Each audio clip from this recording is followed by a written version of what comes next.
What's going on, everybody? We're going to try something new. Today's Thursday, and we're getting rocking and rolling right now. Put some new stuff in the thing. Micah and I are going to go live today, just not in the sense of live, but more in the sense of just a couple of Q&A questions that we see from during the week on business and things like that come to us personally that we want to address, money, things like that. So I'm going to let Micah take a couple of these questions away and let's rock and roll. But Micah, before you do that, introduce yourself, brother. Hello, my name is Micah. I am basically Ali's assistant and community manager. I don't know. That's me. I mean, Dan, make it. Don't make it any lengthy explanation of who you are. Yeah, Hey, I'm just a assistant community manager. That's about it. yeah. Let's have some fun. Okay, let's go. Here we go. So the first question is, you've worked with a lot of people, Ali, who've made a lot of people who make big financial decisions. How do you think someone's money mindset shifts when they've used to spend higher amounts? So, good question. And it comes out in the sense of this is not a small shift. This is not somebody that's spending, going from 100 to spend 1,000. This is somebody that's going from 100 to spending 5,000. From 100 to even spending 2,000. These shifts happen in the time when they get there, and you're actually going to see the shift of the person understanding how money works and what the understanding of money is when they understand how money works, in that sentiment of what's going to happen when they do that. So, perfect example with this question is, I've got to spend 30 grand for a mentor. I write him a check. That's it. Mm-hmm. Versus somebody who's like, I got to spend 30 grand. They're like, what am I spending it on? What are you giving me? This, that, and the other thing. It changes your mindset when you start making money, because your mindset doesn't go, if I'm in a room with you, I got to spend $30,000 with you and I trust you enough to spend 30,000. I know your value already. The same thing comes to the same sentiment of somebody who understands what's going to happen. If you go to a marketing company and they ask you for a check for 50 grand, you write it because you know that check for 50 grand is going to make you 5 million. The people that are moving money like that understand how money works. The people that are complaining about money don't understand how money works just yet. They're at a position in their life in how they're going around that they don't understand that money moves quickly, moves like fire, moves fast. So that's a really good question, but it also comes to the sentiment of the person. I was never I never valued money personally. I always valued I thought money as a tool. I never was the one that valued money. I didn't look at a dollar and look at it as like the greatest thing on earth. I looked at money as a dollar as a piece of paper. So until you realize that it's a piece of paper, that's when the sentiment happens to you. And when you start making it, it literally becomes a piece of paper. That's all it is. It's a piece of paper that has a perceived value. Hmm. So why do you think people who are comfortable with high spending often seem to have fewer concerns about money? Is it because they see it differently, or is it because there's something else happening? They see it differently. They Hmm. go back to the same sentiment of the person that. So let's talk about earning. Okay, that's the key. Person who's earning $1,000 a week can't spend $1,000 as a person who's earning $1,000 an hour. Hmm. It has that perception of what you're making changes on how you do something. So if you're making that money, you're not going to spend it the same way that somebody who is not making that money. Um, I will not look at some of my mentors the way they spend money and look at it the same way that I can't look at it the same way that they're spending money the way that I make money, because I'm not making the same amount as them. So they would think spending $1 million is easy, while I'm like, shit, that's still a lot of money to me. So Yeah, it, yeah. it, it, it's, it comes to that perception level of when you hit that. But now, let's be real.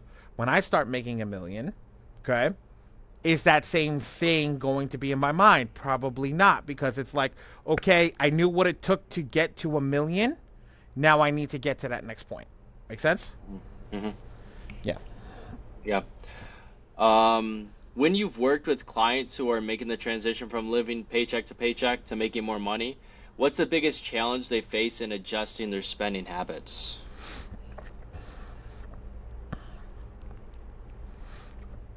So the paycheck to paycheck client starts buying stuff that they don't need.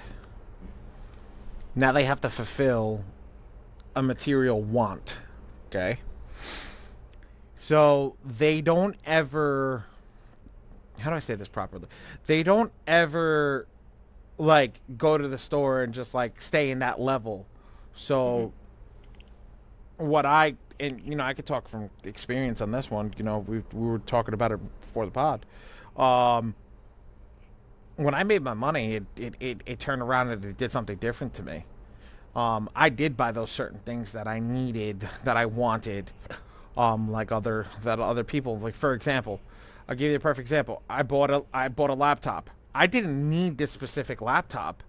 I could have got a run of the mill laptop that I know that I picked that it could have been just as good, but no, I wanted this one. This one was the best one. This one had X, Y, and Z that I wanted in it, and it was this, and this. It could do this, and this.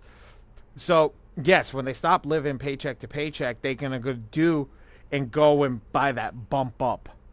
But once they buy that bump up, and I say this to everybody, there is no need for Louis Vuitton. There is no need for Gucci, Chanel, any of that stuff. But you're gonna want it. There's no need for it, but you're gonna want it. And at the sentiment of, that's where you're going to get into trouble. I don't keep up with the Joneses. I don't want Gucci. I don't want Chanel. I don't want any of that stuff. But I will spend $5,000 on a laptop. Hmm. But here's the thing: that $5,000 that I spent on a laptop will make me money. Now, I'm gonna say something that is gonna contradict what I just said, but I'll spend $500,000 on a car. Hmm. But for another day of why I would spend $500,000 on a car, while other people who are living paycheck to paycheck wouldn't.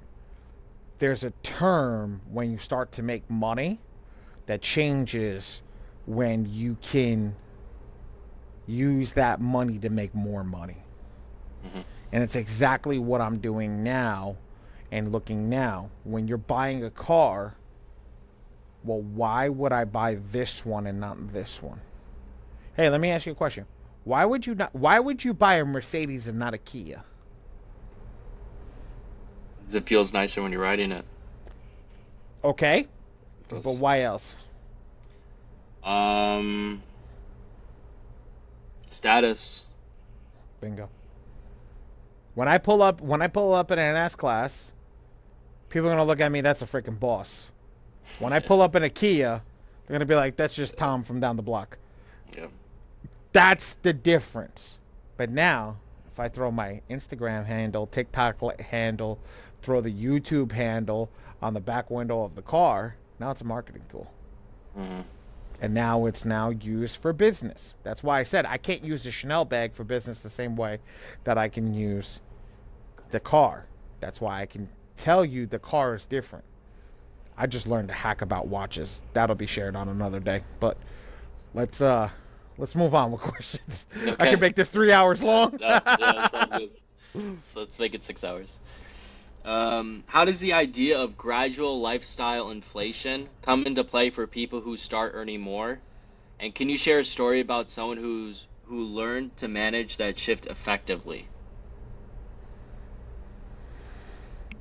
Okay, so gradual lifestyle inflation means you start spending more money as you make more money. Okay, Hmm. simple, easy terminology to understand. Why is that happen? Because you start doing more things. Stop doing more things. Stop buying shit you don't need. That's how you stop. That's how you stop that. How do you learn to manage that effectively? Did you go on 10 vacations last year when you were broke? No. So stop going on 10 vacations. Well, I got the money now. Okay, that's fine. But invest first. Then go on your vacations. You know, that's the thing. And I'll tell you somebody who's handled it successfully. I have. I don't go on a vacation every year. I turned around and told myself, until I make 100 million, I don't deserve to go on a vacation. Why? I don't believe burnout is real. I could believe, you could say that my mood and everything has changed, but I don't believe it's real. I believe until you get to your goal, you should not take a break, because there's somebody out there working harder than you. You can't let them get to you. You can't let them keep up. Well, Ali, if you take a break, you'll calm down. No, it's not true. In the sentiment of what this is saying is, your lifestyle is giving you the chance to take a break. Live the same way that you are, like you're broke, at least for 2 years. At least for 2 years. If you live like you're broke for at least for 2 years, watch what happens when you truly explode. Watch what happens when you make the money that you truly deserve. Because you remained broke. You stopped. You didn't buy the chains. You didn't buy the car. You didn't buy everything. You just focused on building. And all of a sudden, life will change. Life will change the minute that you do the stuff that you need to do. So, I can attest to that myself. I can attest to that myself. I've done it effectively. I make sure I put money away all the time. I make sure that that's something that I didn't do when I was broke. I didn't put money away. Now I do. I'm always investing into stocks, other businesses, and things like that. So at the end of the day, you're creating multiple streams of income, and then you can live that lifestyle that you want to. Some people are getting started later in the future. Some people are starting, I need to do X, Y, and Z, and I get that. But don't put yourself in a bad situation because you want to be in a different place. Put yourself in the right situation so you never lose what you created, because I lost what I created. I know what I made, I know what I did, and then I lost it all. And it hurt to rebuild it. But I did. But it hurt like an SOB to rebuild it. So that's why you don't want to put yourself in that negative ideology right from the back. To manage that correctly, manage your expenditures correctly. Don't buy the $1 million house. Buy the $500,000 house. Don't buy the Rolls Royce yet. Go buy the Beamer. Don't buy if you can afford the Beamer. Don't buy the Beamer yet. Go buy the Audi. Go buy the Hyundai. Go buy the Acura. Go buy the Lexus. Okay, go buy those cars that are a little bit lesser, because it comes with spending more money. Comes with a different thing, and I could tell you guys this all the time. Okay, I think that was a good way of putting that. I think that was a really good way of putting that. That's good. The next question. In your experience, do people with more financial freedom make decisions based on long-term security, or is it more about immediate gratification? And how does this affect your overall financial strategy? You want me to answer that on me basis, or on a what I see basis? First do what you see, and then what you do. So I think people in my essence, from what I see, first spend and do they spend in the sense of they want that quick gratification. They want that immediate gratification. They want that immediate success. They want that immediate the immediate ability to have that instant gratification, where that doesn't work for the future. Okay, that doesn't work for everybody. It doesn't work for majority of people. My sentiment is I do a little bit of both. And I'm not even going to lie. I do a little bit of both. Yes, I'll make my investments, I'll make all that stuff, but I also need trophies. I also get my laptop, for example. I didn't need a $3,000 laptop. Hmm. I still bought one. I put it on the credit card. I paid it off over time. But that was my instant gratification with the laptop. Did I need it? No. Did I want it? Yes. So yes, but I know that this laptop makes me money. So that instantly in my head, I'm like, okay, this is worth it. But people will go buy things that don't make them money. Like, look, I could go buy a Rolex tomorrow. Is it going to make me money? No. What is that? That's financial. That's the gratification. That's the instant gratification. It's like, there's my trophy. Yes, great trophy to have. Gain will it gain value and things like that? Yeah, over time it will be. It will. But it's not as big as people think. While on the other hand, between you and I, people who are thinking long-term financial freedom, long-term change their trajectory. I think it was Warren Buffett and Bill Gates both say, I would rather be rich than look rich.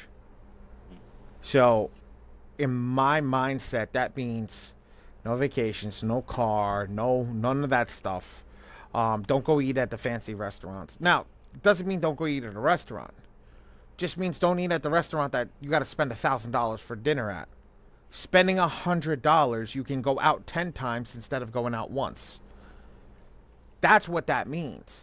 You know, my favorite place is the diner. You guys make think I'm broke, but that's the sentiment. I never changed my lifestyle.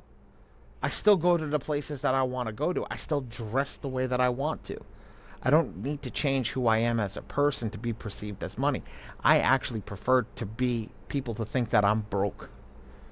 I would rather you think I'm broke. When I walk into the dealership, when I walk into places that they're like, "Oh, do you have the money?" and I'll be like, "Cash, drop it," and their eyes just go, because that's your thing, is to judge a book by its cover. I don't want to be judged. I would rather be judged incorrectly, because then when the Hmm. person sees you when they come in the next time, changes their whole perception on you. So, um, the overall financial strategy that you can choose, that you were talking about, very very simple. Work for tomorrow, not today. Now, some people would disagree with me. And what do I mean, work for tomorrow? My investments, my things that I do, sitting down with the investment bankers, sitting down with the guys that, the wealth managers at Chase and Merrill's Edge and Bank of America and things like that, and talking to them immediately the minute I started making money. That was the key. Hmm. That was the financial strategy. Hey, I'm making X, Y, and Z in money. How much should I be pulling to put into investments? 10%, 15%, 30%. You know what's crazy when somebody says 30%? You make 100K, 30%. That's Hmm. $30,000 that goes into your investment account. But $30,000, 360,000 done correctly over the year, right?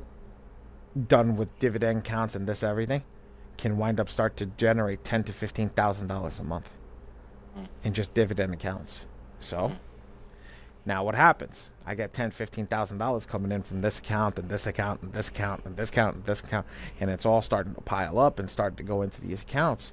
Well, all of a sudden, before you know it, you're making 100 grand, 200 grand from just your investments.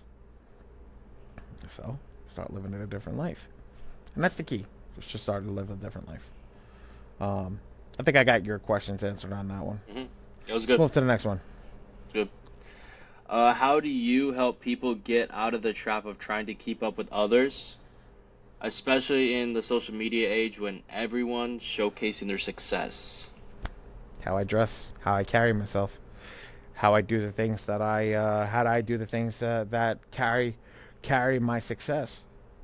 I don't go out and buy a pair of $5,000 jeans. I don't go out and buy a bottle of liquor that costs $200 or $300. I don't buy I don't buy a booth at the club. I don't do any of that stuff. I don't show off $10,000 dinners. Um, the best things in the world were done over the cheapest things.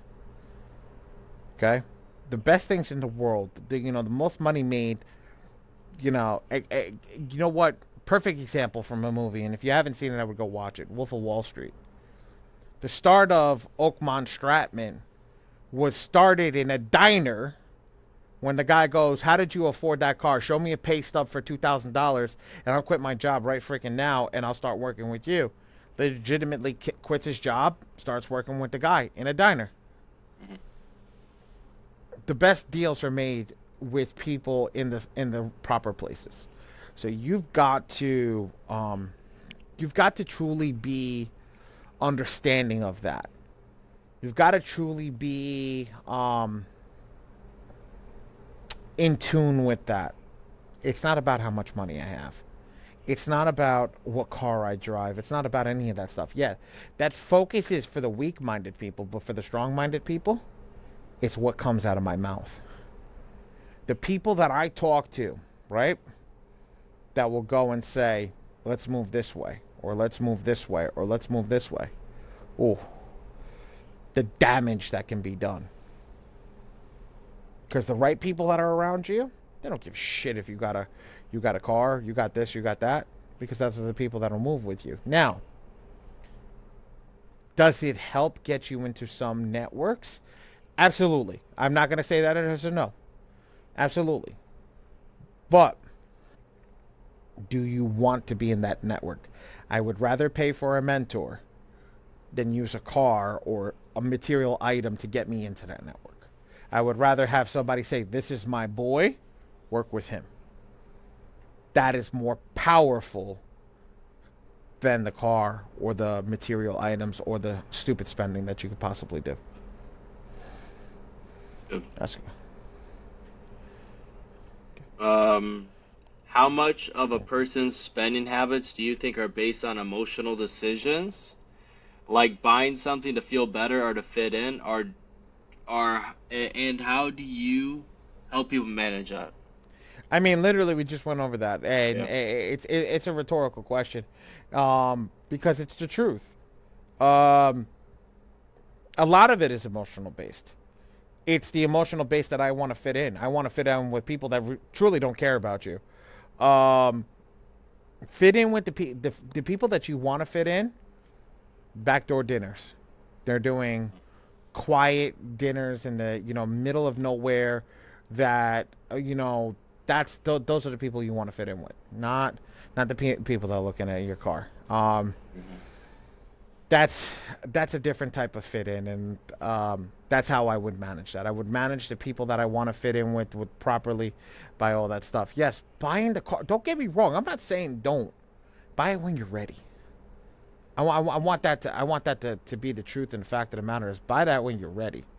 Buy that when you're ready to go.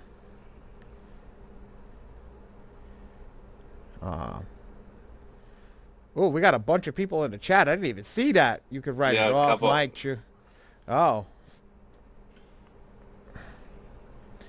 what's a great stick for 30-day dividend payout? There's a bunch of stuff, man. I'm not even covering that. We're literally just focusing on on just the questions over here of what's been coming out, and these are questions that you guys have been asking in the community. I didn't even realize that we're like truly live, like in the sense that like we're really making that move in that sentiment over here. I didn't even welcome everybody. Like this is great. I didn't even think that people were here. It's great to see everybody. Um, but yeah, question answered in the sense again of just focus on you, focus on the people, focus on the people in the areas that you can get into versus focusing on what I should buy. Now, don't get me wrong. I'm doing the same thing because I want to buy a marketing car. Or I want to buy a marketing house, a house that will show off in the sense of close deals when people show up. But you've got to be prepared for that. You've got to use that right. You have to talk to your accountants. You have to talk to all that stuff to get to where you need to be. So that's how I would That's how I would help that person in that sense of me like, hey Ollie, should I buy this? 99% of the time I would say no. Now I'm gonna say this, and my dad's gonna hear this one day, and it's gonna be hysterical. Got to do what my dad said to me. My dad was always like, "Do you need it, or do you want it?" Like in his thick Arab accent. Do you need it or do you want it? Well, I kind of want it, Dad. He's like, okay, so you don't need it. If you don't need it, don't buy it. That's it. Hmm. And that was the kind of sentiment that got me to the sentiment of where I am today. It's like if you don't need it, don't buy it. Buy things that you need. Now, don't save money. Invest money. That's the difference. That's the sentiment that I changed from save your money. No, don't save your money. Invest your money. Invest your money in things that will make money. There you go. We're going to move on. Yep. When it comes to people used to spending more, do they have a different approach to budgeting and investing compared to those who have been more frugal? And how do they think about their money? 30, 30, 10. 30, 30, 30, 10. Um, 30, 30 investment, 30 on expenditures, 30 in savings, 10 on lifestyle. So that's the number that was worked out. 30, 30, 30, 10. Um, we're not discussing credit in this one. These are other questions that came up, King. We're not focusing on credit today. That's tomorrow's class. Okay, tomorrow's class will be at 3 p.m. You can come join us tomorrow at 3 p.m. Eastern Standard Time. We'll shoot out a link tomorrow. Um, in the sentiment of this and how you would look at it, right? Is that 30, 30, 30, 10. Um, these are these are the things that people don't look at. So when you're broke, if you say 30, 30, 30, 10, right? On $1,000, that's 300 to that's 300 to your expenditures, that's 300 to your savings account, 300 to your investment account, $100 to your fund account. Let's be real, that don't work. When you have more money, it changes the sentiment because now say you're making 10,000, well it's 3,000 to your expenditure account, 3,000 to your savings, 3,000 to your investments, and $1,000 for your fund account. That changes your life a little bit. Now let's ramp that up. Let's do 100,000, and I said this before. That's 30,000 to your investment account, 30,000 to your savings account. That's 30,000 to your expenses, and 10,000 to your fund account. Now, guys, tell me something right here. Who the hell can't have a good time with 10,000 a month?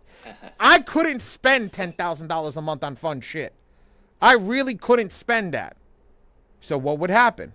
And this is the sentiment of truly what happens. That $10,000 winds up going into the investment account because you can only buy so much of shit that you already have. So it changes that factor. Hmm. I think I answered that. Yeah. I think we might have one more question. Go for it. You've worked with a lot of entrepreneurs.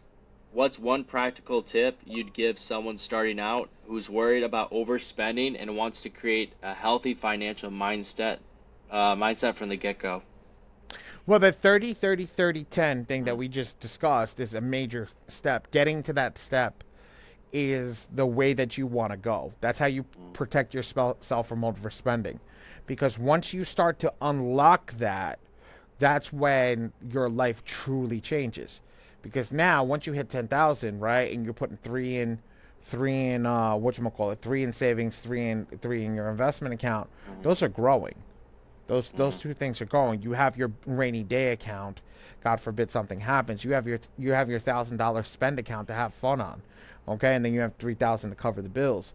And now that goes for husband and wife. I want everybody to understand that. If you're making 10,000, your wife's making 10,000, that 30, 30, 30 is the same thing. You have to put that together. So now you put 6,000 in savings, 6,000 in investment, and $6,000 towards your house. So now that changed, and now you have 1,000 a piece or 1,000 separate 1,000 together or 1,000 separate, 2,000 together or 1,000 separate for you to be able to play with that. So it's a huge thing. It's a huge thing that where you would move down and you would navigate in that sense of what you need to do. Um, so that's how they would tell you that is get to that 30-30-30 rule real quick, so you could start really getting to the money aspect, start really getting to that piece where you can truly shift gear and move into a proper gear. I think we Sweet. could do one more for them. What do you think? Okay. Yeah, I was just gonna find the question. I mean, you got a lot of them. Yeah, I just don't want to find a repetitive one.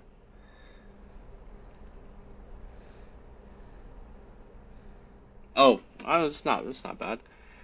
Do you think there's a specific moment when someone realizes they've outgrown their old spending habits? How can they make that transition smoothly without feeling guilty? You know when you can outsay when you outspend your spending habits. For the person that has the 30-30-30 rule already put in place, that's the minute you realize that you outspend your spending habits, but it outgrown the old spending habits, because it was the old spending habits was, okay, I got to put this away every check to be able to afford that, right? Or I could put it on the credit card and I'll pay this every single week. And that's how we get into trouble, because we buy stuff that we can't truly afford. Okay? So um now you have to look at that in the sentiment of the quick change of, I want a TV today. I'm gonna go buy a TV today. Yeah. And I use that as the example because I use real life examples, because those are real life. When people start making money, those are the real life examples that happen. I'll give you an even better one. People that own a house, right? My boiler is broken, ma'am. Ma'am or sir, I could put this piece on here. It'll be a temporary fix, okay?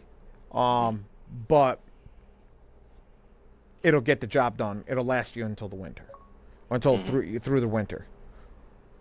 Or I could install a boiler for you for $10,000. Just using this as the example. Okay?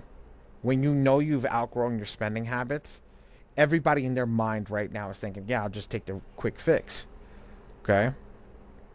Realizing that quick fix, that guy's still going to have to come back and spend that money. So now what do? I just simply and easily just tell him, hey, just do the $10,000 boiler. That's how you outgrown your spending habits. Hmm. That's how you change when you were like, it's sitting right in front of me. It's like you start doing this and you start opening up your thing. And you're like, there's butterflies in here. Hmm. There's butterflies in here. Now that there are butterflies in here, shit, how do I pay for this? Instantly, when you have cash in your wallet, you have cards, you have this ability to grab this, changes everything. Hmm. So, sentiment and the value of what I'm saying is you've outgrown it immediately as soon as you know you can afford the things to do the job right the first time. I want a TV, I'm gonna go buy it. Okay? I want to take Hmm. my wife out at a nice restaurant, I'm gonna go to the nice restaurant. I want to buy the car, I want to buy the truck, I want to buy the piece of jewelry, I want to buy the bag, I want to buy. And this is, again, I'm naming a lot of material things. I could do anything that I want with the money that I have. But the same thing is, I can create a lifestyle that I never had before, Hmm. and a lifestyle that, hey, I may not know if I want it or not. And that's a true factor. That's how um, you'll make that smooth transition. But the feeling guilty part, I mean, I never felt guilty a day in my life for all the freaking hard work that I put in and gave me the ability to spend that. So I don't know if you're feeling guilty because you're working hard and making money. That's hard. I'm not really going to. I don't really got anything for you on that one. But for me, um, personally, I never felt guilty by putting in the hard work. Here's the difference. And I'll say this sentiment. Get up at night, right? Go sit in front of your computer. 2 a.m., 3 a.m. in the morning, 4 a.m. Go to bed early, whatever. Okay? Get up at night. Get up at 2 a.m. in the morning. Get up at 2, 3, 4 a.m. The first thing you do is go on Facebook. Look at everybody that's online, right? Mm-hmm. Now, they got some people that show that they're online, some people that don't. But look at everybody that's on Facebook. Majority of people are sleeping. Mm-hmm. You're up. Why would you feel guilty about getting up and doing what most people won't? Mm-hmm. Don't feel guilty about doing what most people won't. When I go to bed at 2, 3 o'clock in the morning, that's on me. When I don't get to spend enough time with my daughter because I'm in the office working, that's on me. Like, I'm sacrificing something to get to where we want to be. Because here's the thing. When my daughter becomes of age and she says, Dad, I want to go to Harvard, I want to hand her a check and say, go, honey, wherever the hell you want. Here's a check, just go and do it. Mm-hmm. Because that's my job. And that's the job of every man and woman that's put on this earth for their children. Go out, earn, do what you need to do, build a legacy for your children. That's your job. So if you don't believe that, then the sentiment, okay, that's fine. Disagree with me on that one. But the truth and the fact of the matter of what I'm saying right now is you're going to earn. So if you're going to earn and have guilt about earning, stay home. Stay home.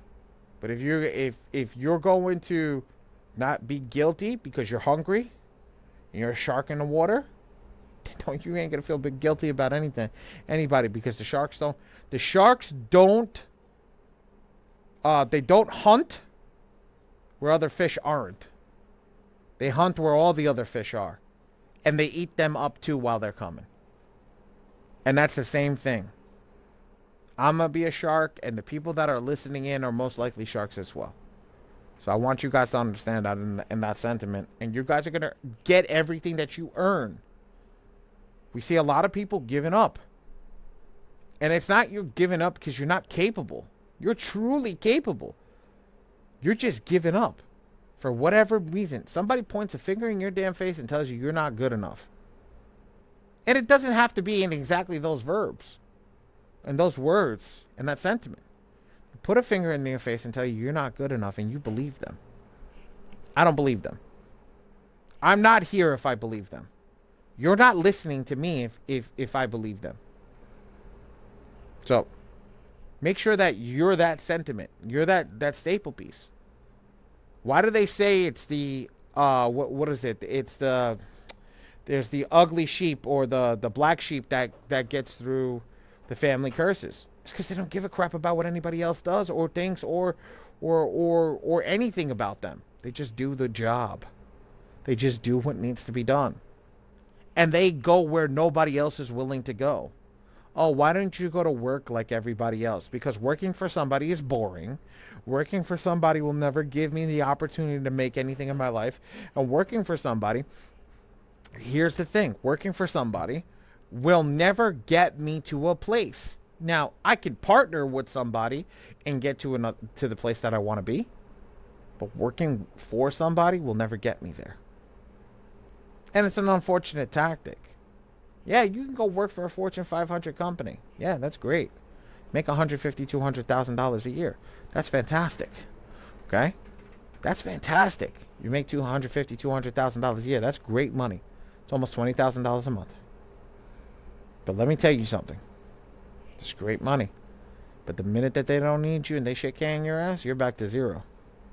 Here's the difference between you and I.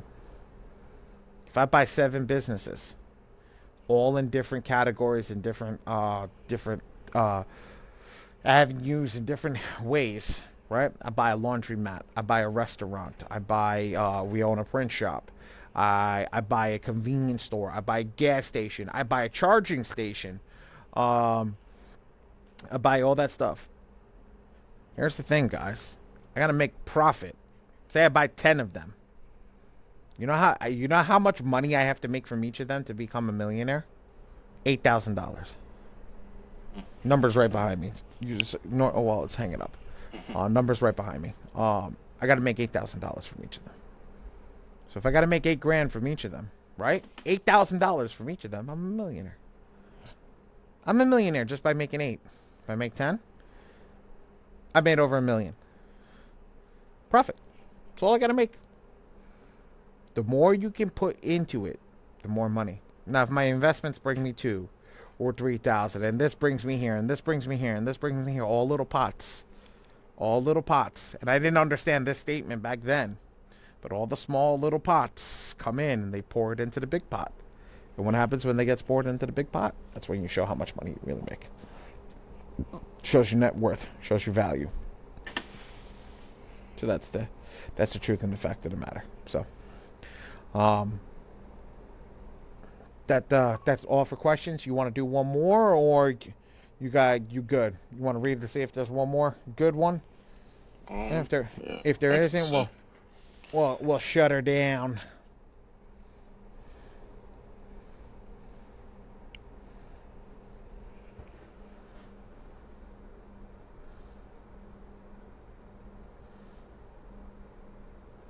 I didn't even know we had people here. Yeah, I think we have one right now. Yep, we only have one. I think that's pretty much it. I think all the rest of the questions kind of repeat the same idea. Cool beans. Yeah. Cool beans. All right. The dividend question. Okay. So what is a great stick for 30-day dividend payout?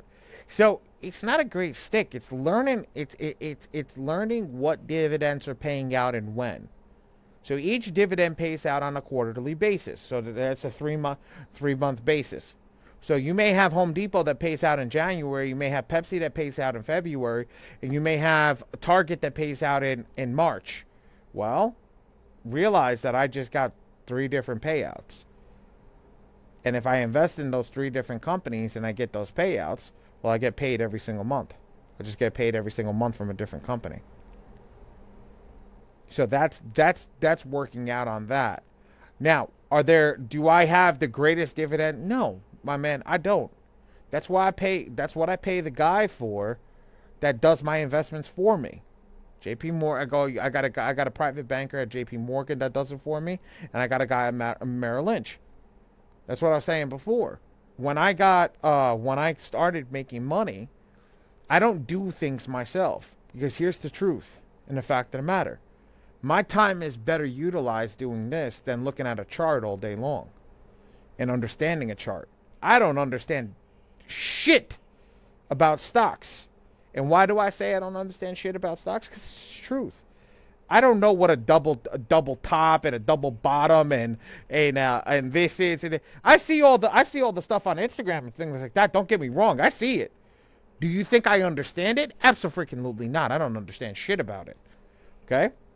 I don't absolutely understand shit about it. But at the end of the day, once you start to progress and you start to make those moves, that's when you're going to start putting into those investment accounts. And you're going to tell the person that's investing money for you what your idea is. So the dividend question is, I want to get paid every month, okay, on my dividends. Who am I investing in? He's going to give you a list of companies that you can do that. Now, that's who you choose to invest in. Now, I did have a line back about a year and a half ago. I don't know if it's any good, but it was like Home Depot, Pepsi, ExxonMobil, and something else was January. Target, McDonald's. I'm throwing names out. I don't remember them off the AT&T and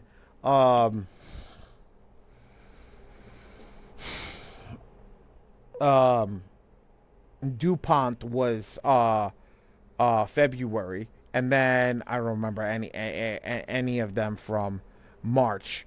But you did that, and that's how you would do it, and those are the companies that you're investing in. Now, what you're going to do is you're going to look at your percentage of your return. So some may have a 2% return, some may have a 3% return or whatever, and then you look at what you need to invest to get that $10,000 a month, get that $20,000 a month. Now, when you do that, you're not taking that money out, you're reinvesting it into those accounts and you're dividing them evenly. But you're not reinvesting into the February account or the March account. You're only investing into that month's account.